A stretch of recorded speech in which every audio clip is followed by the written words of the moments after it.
সারা দুনিয়ার ভিতরে আযাবের যে মহড়া চলতেছে, ইথিওপিয়ার ভিতরে 12,000 বছর পুরানো আগ্নেয়গিরি ফেটে গেছে, 14 কিলোমিটার উঁচা হয়ে আগুন ছড়ায় পড়ছে।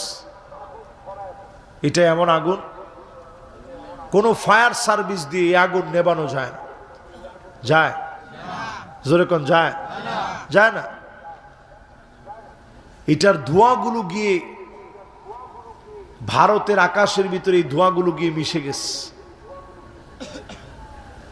এমনকি পাকিস্তানের সঙ্গে মিশে গেছে, ইয়েমেনের সঙ্গে আকাশের মধ্যে গিয়ে মেঘমালার সঙ্গে গিয়ে মিশছে, ওমানের মেঘমালার সঙ্গে মিশছে।